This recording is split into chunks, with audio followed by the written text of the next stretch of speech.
Dans cet exercice, on va travailler dans l'espace vectoriel des fonctions de R dans R. On note cet espace vectoriel R puissance R.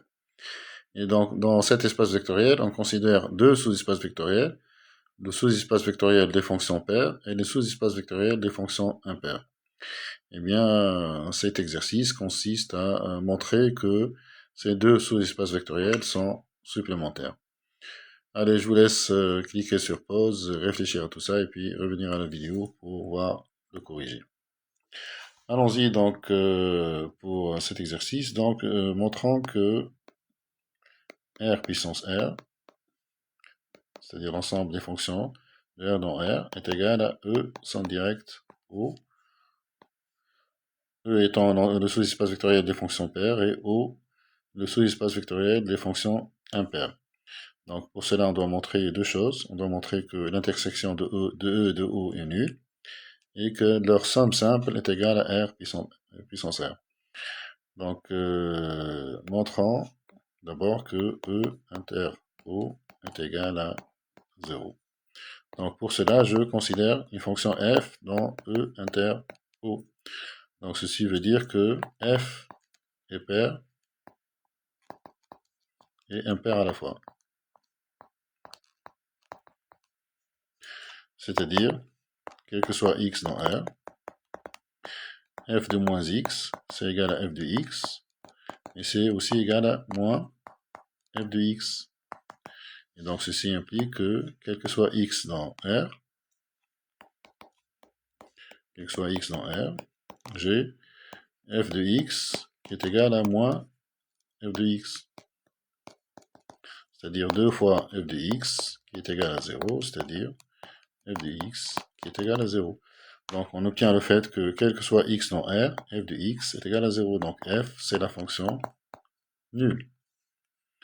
Et donc ceci veut dire que E inter O, c'est le singleton 0. C'est le singleton qui ne contient que la fonction nulle.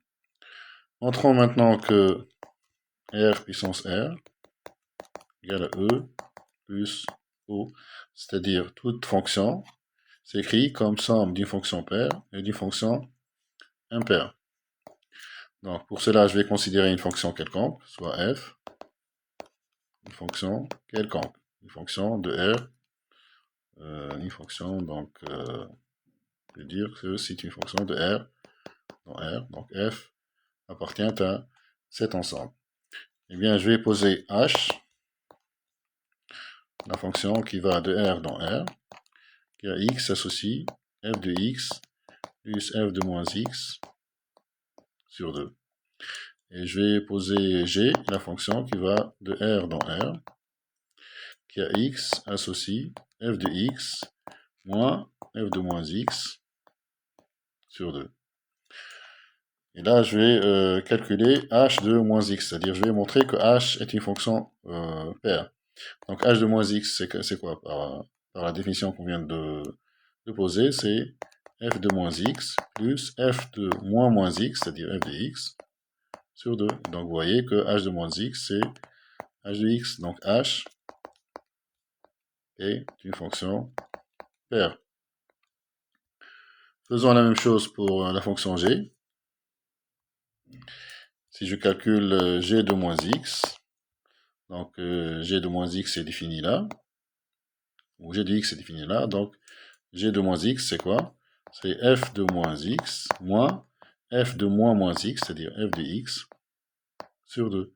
Mais ça c'est quoi? Ça c'est n'est autre que moins g de x. Donc je trouve que g de moins x est égal à moins g de x, quel que soit x. Donc g est une fonction impaire. Donc les fonctions qu'on a construites à l'aide de f, des fonctions gh, donc h est une fonction paire et g est une fonction impaire. Maintenant, si je fais h plus g de x, c'est-à-dire si je fais la somme de ces deux fonctions, donc ça c'est f de x plus f de moins x sur 2, ça c'est h, plus f de x moins f de moins x sur 2, ça c'est g de x. Et donc ça me fait f de x plus f de x sur 2, ou f de x sur 2, disons, plus f de x sur 2, plus f de moins x sur 2, moins f de moins x sur 2. Donc là, on a une simplification, et donc là, on a 2 fois f de x sur 2, donc ça fait f de x. Donc on trouve que h plus g de x, c'est f de x. Donc on a bien h plus g qui est égal à f. Donc là, vous voyez que on vient de montrer que, quelle que soit la fonction f, il s'écrit comme somme d'une fonction h paire et d'une fonction g impaire. Donc je peux dire que l'ensemble des fonctions, c'est la somme de E et de O. Voilà, donc on a montré les deux conditions. L'intersection est nulle. R puissance R est égal à la somme simple, E plus O.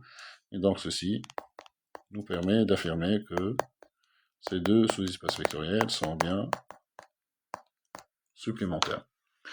Voilà donc pour cet exercice. C'est un exercice classique des sous-espaces vectoriels supplémentaires. J'espère qu'il vous sera utile. N'oubliez pas s'il vous plaît de liker cette vidéo et de vous abonner à notre chaîne. À bientôt.